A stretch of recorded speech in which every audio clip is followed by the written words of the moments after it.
Sir చెప్పండి sir, ఏంటి కొత్తగా విద్యార్థులకు సంబంధించి డిఎస్సి ఎగ్జామ్స్ రాసేటటువంటి విద్యార్థులకి ఈ క్రీడల్లో ఎక్కువ ప్రాధాన్యత ఇస్తున్నామని కూడా చెప్తున్నారు. దాని అర్థం ఏంటి సార్? దేనికోసం ఈ ప్రాధాన్యత ఇస్తున్నారు? మొట్టమొదటిగా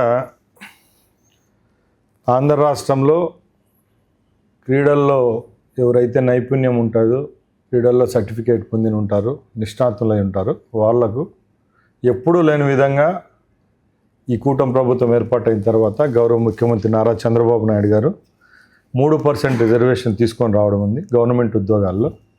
దానిలో భాగంగానే మొట్టమొదటిగా రేపు నెలలో జరగబోయే డిఎస్సి అనుకోండి, అంటే మొట్టమొదటిగా చెప్తున్నా, దానిలో 3% రిజర్వేషన్ అమలు చేసే విధంగా ఈరోజు నోటిఫికేషన్ ఇవ్వడం జరిగింది. దానిలో భాగంగానే 421 పోస్టులకు ఎవరైతే ఎలిజిబిలిటీ ఉంటారో వాళ్లకు క్రీడా పరమైన ఉద్యోగ అవకాశం ఏదైతే డిఎస్సిలో అవకాశం పొందేదానికి ముందుంది. అంటే ఇప్పుడు రొటీన్ ఎగ్జామ్ రాసే వాళ్ళకా, లేకపోతే క్రీడల్లో ప్రావీణ్యం ఉన్న డిఎస్సిలో క్వాలిఫై అయిన వాళ్ళకి ఎవరికి ఈ ఉద్యోగాలు ఇవ్వబోతున్నారు? దీంట్లో క్లారిటీ ఒకటే అండి, టర్మ్స్ అండ్ కండిషన్స్ అప్లై.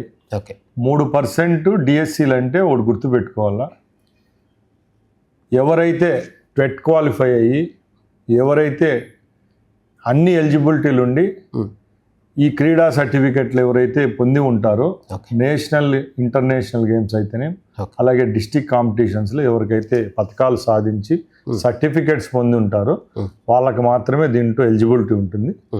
వీళ్ళకైతే రిటర్న్ ఎగ్జామ్ అయితే ఉండదు.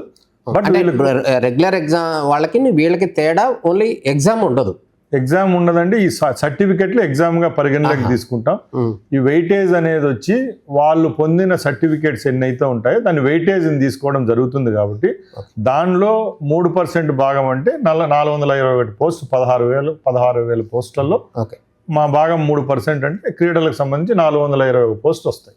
ఇప్పుడు ప్రత్యేకంగా ఈ డిఎస్సి ఎగ్జామ్స్లో క్రీడాకారుల కోసమే ఎందుకు ఈ కాన్సెప్ట్ తీసుకొచ్చారు? అంటే ఏదైతే చెప్పామో రాష్ట్రంలో కాకుండా అన్ని రాష్ట్రాల్లో సుమారు 29 రాష్ట్రాలు ఉన్నాయి.